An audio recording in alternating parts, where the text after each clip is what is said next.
नमस्कार दोस्तों, आदर्श ज्ञान में आपका स्वागत है। आज हम रीजनिंग के प्रैक्टिस सेट करेंगे। इसमें रीजनिंग के 20 इंपॉर्टेंट प्रश्न देखेंगे। यदि आप रेलवे, एसएससी या किसी भी स्टेट एग्जाम की तैयारी कर रहे हैं तो यह प्रैक्टिस सेट आपके लिए काफ़ी महत्वपूर्ण है, क्योंकि इस प्रैक्टिस सेट में जो प्रश्न दिए गए हैं उसी टाइप के प्रश्न आपके एग्जाम में पूछे जाएंगे। तो आज हम प्रश्न 1 करने वाले हैं, और प्रश्न 1 करने से पहले आपसे रिक्वेस्ट है, वीडियो शुरू से अंत तक ज़रूर देखिए। वीडियो अच्छा लगे तो लाइक और कमेंट कर दीजिए। चैनल पे नए आए हैं तो प्लीज़ चैनल को सब्सक्राइब कर लीजिए और बेल आइकन को ऑल सेट पे डाल दीजिए। अब आगे है आपका क्वेश्चन नंबर 1। एक निश्चित कोड भाषा में बीम को 2 3 4 9 के रूप में कोडित किया गया और मीन को 4 3 2 7 के रूप में कोडित किया गया, तो एन के लिए कोड क्या होगा? एन के लिए कोड क्या करने के लिए हम क्या करेंगे? जब देख रहे हैं कि एक शब्द में 4 लेटर हैं और 4 संख्या में 4 अंकों की संख्या 4 है, और इसमें भी 4 शब्द में 4 लेटर हैं, 4 अंक हैं संख्या में, तो हम इस तरह के प्रश्न को बनाते समय दोनों में जो कॉमन है, कॉमन को हटाते हुए दो तरह से बनाएंगे। या तो इसमें से हमारा एन क्या ज्ञात करने के लिए क्या करेंगे, जो बी 2 3 4 9 कोड यहाँ पे जो डाला हुआ है वो 2 3 4 9 के अलावे हमारा आंसर एन का निकलेगा। तो एन का कोड निकालने के लिए, क्योंकि बीम में एन नहीं है, बीम में एन नहीं है और मीन में एन है, तो इसी का कोड एन में, मीन में ही एन का कोड है। तो हम जब एन का कोड ज्ञात करेंगे, इसको दो तरह से निकालेंगे। एक तो ऐसे हम दो यहाँ से 2 कट कर देंगे, 3 कट कर देंगे, 3 कट कर देंगे, 4 कट कर देंगे, 4 कट कर देंगे, तो हमारे पास जो कॉमन के बाद जो बचा वो 7। इसका मतलब एन का कोड 7 होगा। हम दूसरे तरीके से कैसे ज्ञात करेंगे? हम आंसर में तुरंत देखेंगे कि 2 3 4 9 के 9 में से कौन कौन सा ऑप्शन में दिया हुआ है। 2 दिया हुआ है, 2 कट करेंगे। 4 दिया हुआ है, 4 कट करेंगे। चूंकि मीन में एन नहीं है, तो बीन में एन नहीं है, तो बीन में हम जो भी लेटर दिए हुए हैं उसका जो कोड अंक में दिया हुआ है उस अंक को हटाते जाएंगे। 3 हटा दिए, जो हमारे पास बचा ऑप्शन बी। दोनों ऑप्शन, दोनों तरीके में से जो तरीका आपको एग्जाम में शॉर्ट लगे वो आप आराम से आंसर दे सकते हैं। दी गई आकृति में कितने त्रिभुज हैं? अब देखिए, इस आकृति में त्रिभुज की संख्या एक यहाँ पर हो गया, एक यहाँ पे, एक यहाँ पे, एक यहाँ पे, 4। यहाँ पे त्रिभुज की संख्या 4 दिख रहा है। अब यहाँ देखिए, यहाँ पे जो आकृति है, यहाँ पे 1 और 2 मतलब 3, 3 1 4 1 5, यहाँ पे 5 आकृति दिख रहा है। 5 4 9, यहाँ पे 1, यहाँ पर 1, यहाँ पर 1, यहाँ पर 1, यहाँ पर 1, तो यहाँ पे कुल कितनी? 1 2 3 4 5, 5 यहाँ, 5 5 10 4 14, कुल कितनी आकृति? कुल 14 आकृति त्रिभुज के यहाँ पे दिख रहे हैं, जो ऑप्शन डी में दिया हुआ है। यदि वर्चुअल शब्द के प्रत्येक अक्षर को अंग्रेजी वर्णमाला क्रम में व्यवस्थित किया जाए तो कितने अक्षरों की स्थिति अपरिवर्तित रहेगी? अब देखिए, इसमें अपरिवर्तित मतलब अंग्रेजी वर्णमाला में जो क्रम में रहेगा भी आई, इसको हम ऐसे बना सकते हैं, VIRTUAL। अब इसको जब हम असेंडिंग रूप में करेंगे, असेंडिंग का मतलब ए उठ के आ जाएगा पहले, ए के बाद आई आ जाएगा पहले, मतलब नंबरिंग कर लें। यदि हम नंबरिंग कोडिंग कर लें, 1 number, 9 number, 18 number, 20 number, 19 number, 12 number और 22 नंबर, तो यहाँ से भी ऐसे नंबरिंग करके हम ज्ञात कर सकते हैं। 1 नंबर पे आ गया आपका ए, उसके बाद आई आ जाएगा सेकेंड नंबर पे, उसके बाद 9 के बाद 12 नंबर आ जाएगा। तो देखिए, यहाँ पे एक आई ऐसा लेटर दिख रहा है अभी तक। अब पूरा हम सीरियल कर लेते हैं।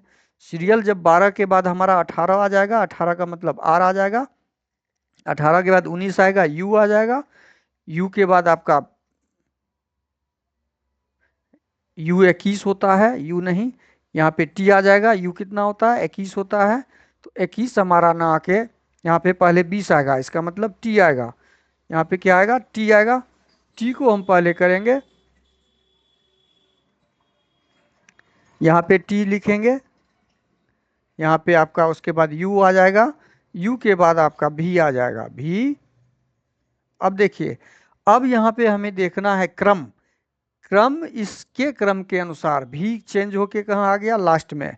तो भी हमारा ऑप्शन प्रश्न का उत्तर नहीं होगा। आई ज्यों का त्यों रखा हुआ, अंग्रेजी वर्णमाला में जैसे नो आई रखा जाता इस शब्द का, वैसे ही यहाँ पे रखा हुआ है।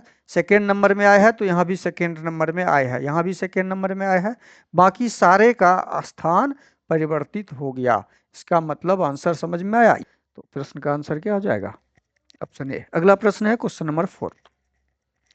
उस जोड़े का देखिए इस प्रश्न में क्या है कि इसका पैटर्न इसके साथ मैच करना है, सेम पैटर्न इसके साथ होना चाहिए, और सेम पैटर्न आपको ऑप्शन से ढूंढना है। तो अब पैटर्न ढूंढना है।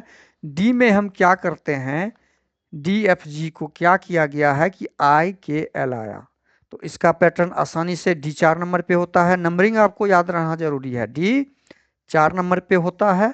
तो 4 में कितना जोड़ेंगे, जो 9 हो जाएगा। 4 में 5 जोड़ेंगे तो 9 हो जाएगा। देखिए 4 में 5 जोड़े तो 9 हो गया। एफ में कितना जोड़ेंगे तो 12 हो जाएगा, मतलब 6 में कितना जोड़ेंगे तो 12 हो जाएगा, 11 हो जाएगा। 6 में 5 जोड़ेंगे, मतलब हमें यहाँ पैटर्न 5 5 का मिला हुआ है। 5 + 5 का पैटर्न सेम। देखिए यहाँ 13 में 5 जोड़े तो 18 हो गया। बस यही सेम पैटर्न हमें ऑप्शन में ढूंढना है कि शुरू के लेटर में 5 जोड़ने से प्राप्त संख्या शब्द या अक्षर हमारा वो सही आंसर होगा। अब इसमें कौन सा है, इसमें ये 16 है।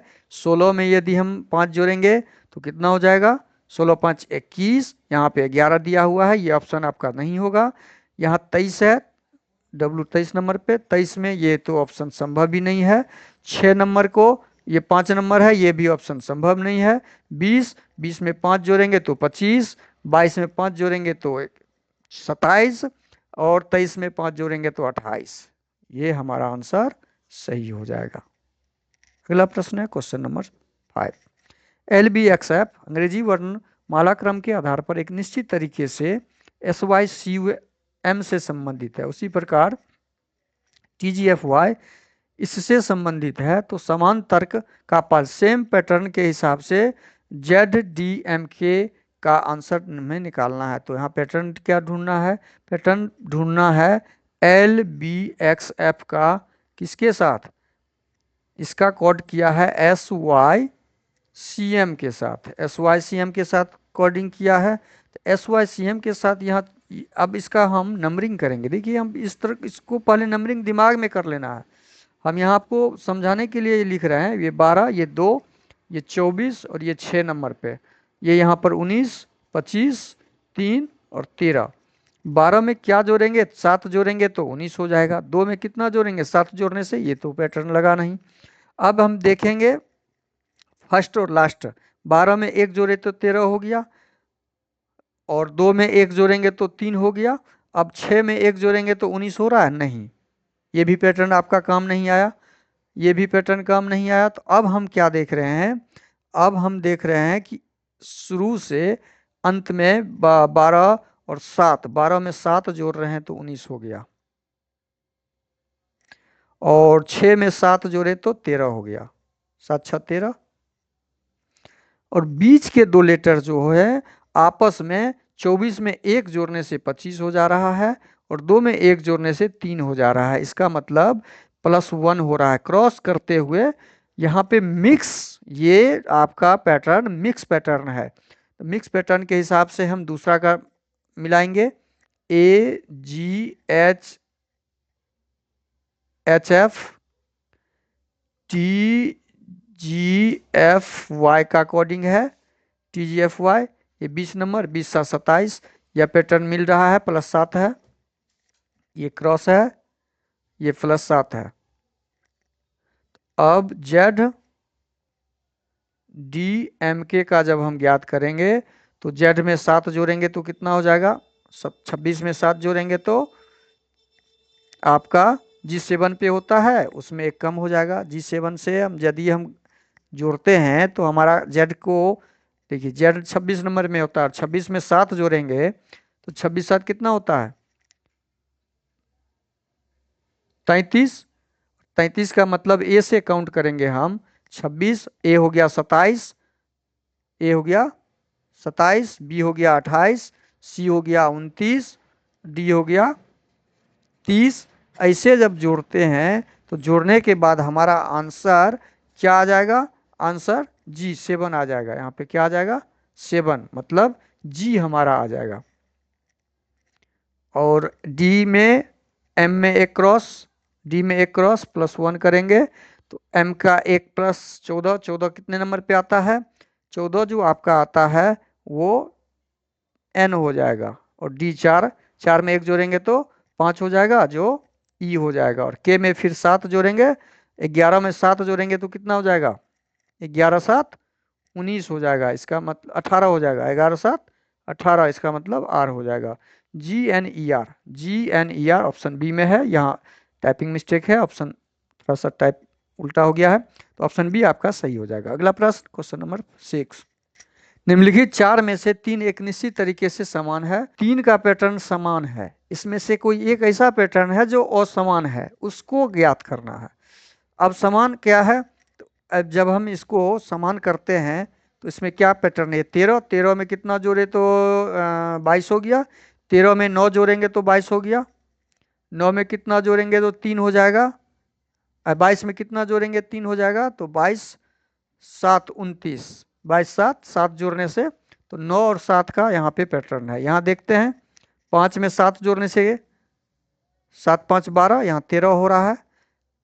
7 5 12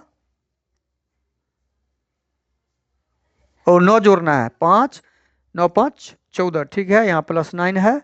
और 13 में फिर 7 जोड़ेंगे, पैटर्न हमको सेम लगाना है तो 14 7 21, ठीक है, ये पैटर्न सेम पैटर्न आ गया।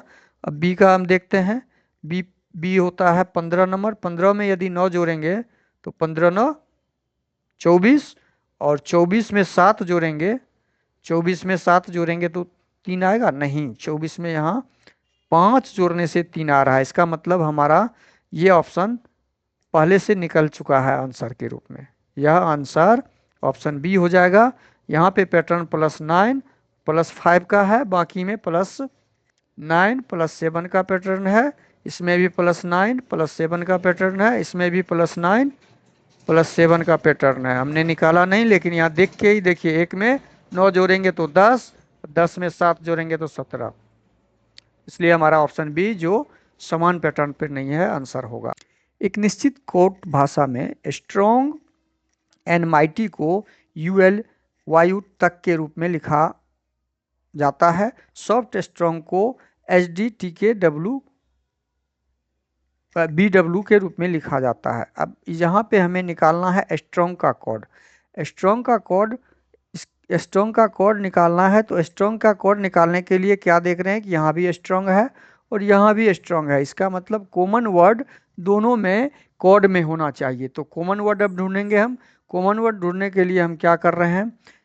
स्ट्रॉन्ग का कॉमन कोड में क्या है? यहाँ पे यू भी, यहाँ पे TK, यहाँ पे TK। यहाँ देखिए ULY भी TK, तो इसमें HDTK यानी कॉमन वर्ड में हमारा TK है। जैसे ही स्ट्रॉन्ग कॉमन हो गया वैसे ही यहाँ पे दोनों में TK वर्ड कोड में कॉमन हो गया, तो हमारा आंसर क्या हो जाएगा? TK आंसर हो जाएगा। ऑप्शन सी सही आंसर हो जाएगा।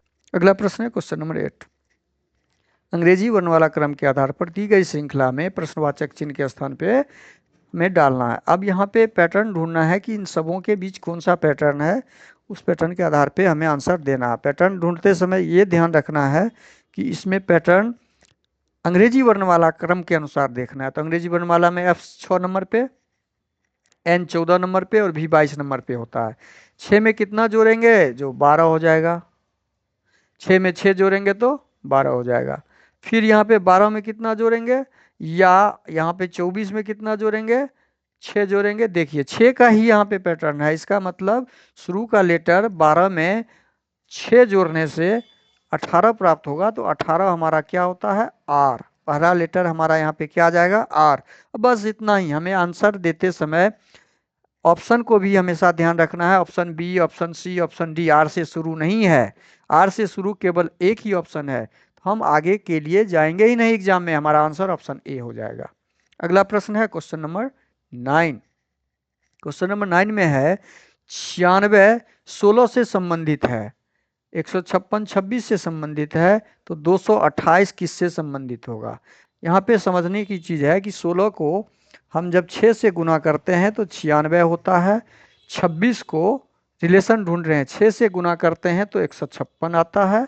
तो हमारा 228 जो आएगा वो उसका आंसर क्या होगा, मतलब 6 से इसमें हम भाग लगा देंगे।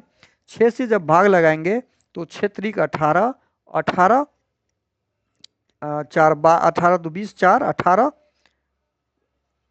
और 6 पंचे 30, 6 8 48, 38 आ जाएगा। हमारा आंसर क्या हो जाएगा, ऑप्शन बी। मतलब 38 को जब हम 6 से गुना करेंगे तो हमारा 228 आ गया। वो हम आंसर हम इस प्रकार से इसका ढूंढ के निकाल सकते हैं। ऑप्शन बी सही हो जाएगा। क्वेश्चन नंबर 10, इस संख्या के बीच में कौन सा पैटर्न है, सेट के बीच में है, वही पैटर्न ऑप्शन से निकालना है। तो अब देखिए, हम 5 को हम 2 से जब गुना करेंगे तो 10 हो जाएगा। 5 को 2 से गुना करेंगे तो क्या हो जाएगा, ये बीच की संख्या जो दी हुई है, बीच की संख्या में हम 2 से गुना करते हैं तो 10 प्राप्त हुआ, और बीच की संख्या में हम 4 से गुना करते हैं तो 20। मतलब बीच की संख्या इधर गए तो 2 से गुना और इधर किए तो 4 से गुना। सेम पैटर्न यहाँ भी है। देखिए 7 को 2 से किए और 7 को 4 से किए। बस ये पैटर्न हमें ऑप्शन में ढूंढना है। 11 को 2 से किए, यहाँ सामने दिख रहा है 11 दूनी 22, इसको 4 से किए तो 11 चौक 44। सेम पैटर्न मिल गया। हमारा ऑप्शन सी सही हो जाएगा। हम और कहीं और जाना ही नहीं है, ऑप्शन सी हमारा सीधा दिख रहा है कि 11 दूनी 22, 11 चौके 44। सेम पैटर्न वाला ही ऑप्शन हमें ढूंढना था जो ऑप्शन सी में दिया हुआ। अगला प्रश्न क्वेश्चन नंबर 11, दी गई श्रृंखला प्रश्नवाचक चिन्ह के स्थान पर क्या आना चाहिए। देखिए दी गई श्रृंखला में तो श्रृंखला क्या है, पर हम शुरू से भी देख सकते हैं और अंत से भी देख सकते हैं। अंत से ही देखते हैं। यहाँ 0 से शुरू है, 0 से 4, 0 में 4 प्लस करने के बाद हमें क्या प्राप्त हुआ, 0 में 4 प्लस करने से 4 प्राप्त हुआ। 4 में कितना प्लस किए, 6, 6 में कितना प्लस किए, 18 हुआ। 10 में कितना, 8, 10 8 18। अब ये हम देख रहे हैं कि 4 में 2 जोड़ने से 6, 6 में 2 जोड़ने से 8, मतलब सीरीज के ऊपर सीरीज बना, और 8 में फिर 2 जोड़ेंगे तो 10। मतलब 18 में कितना से हम जोड़ करेंगे, 10 से, तो 28। हमारा यहाँ पे प्रश्नवाचक चिन्ह के स्थान पे क्या आ जाएगा, 28, जो ऑप्शन बी में दिया हुआ, ऑप्शन बी सही हो जाएगा। 6 फलक वाला कोई पासा है जिसमें 1 3 5 6 7 8 लिखा हुआ है। 6 वाले फलक के विपरीत फलक पर कौन सी संख्या होगी। अब जहाँ पे 6 लिखा हुआ होगा तो हमें जो देखिए हमारे सामने जो फलक दिख रहे हैं, हम वहाँ से उसको हटाते जाएंगे। 1 दिख रहा है तो 1 यहाँ से हटा देंगे। 8 दिख रहा है तो 8 यहाँ से हटा देंगे। 7 दिख रहा है, 7 यहाँ से हटाएंगे। 5 दिख रहा है, 5 यहाँ से हटा देंगे। अब हमारे सामने कॉमन वाला जो दिख रहा है वो दिख रहा है 3। इसका मतलब है 3 के विपरीत 6 होगा या 6 के विपरीत 3 होगा। बस यही हमारा आंसर होना चाहिए। तो हमें 6 के विपरीत खोजना है, 6 के पीछे 3 होगा, तो ऑप्शन डी हमारा सही हो जाएगा। अगला प्रश्न, जब दर्पण को नीचे दिए गए, देखिए दर्पण छवि में आंसर ढूंढना है। दर्पण छवि में आंसर ढूंढने के लिए दर्पण के नज़दीक जो आकृति होगी वही आकृति दर्पण के ठीक नज़दीक यहाँ भी बनेगी। ठीक नज़दीक यहाँ भी, ये ठीक उलट के बन जाएगी, उलट के। तो 280 वाला तो जितना भी है वो नहीं होगा। 2 उलट के बना है तो 2 हमारा देखिए ये ऊपर चला गया, और 2 हमारा नीचे है। यहाँ पे ये आकृति नीचे है तो ये नीचे केवल पीछे उलट जाएगी। तो ऑप्शन ए भी चला गया, ऑप्शन बी हमारा। बस देखिए इसमें पहले ऑप्शन ढूंढना यह है कि कौन सा ऑप्शन नहीं होगा, इतना ही ढूंढना है। वीडियो शुरू से अंत तक जरूर देखिएगा। वीडियो अच्छा लगे तो लाइक और कमेंट कर दीजिए। चैनल पे नए आए हैं तो सब्सक्राइब कर लीजिएगा। धन्यवाद।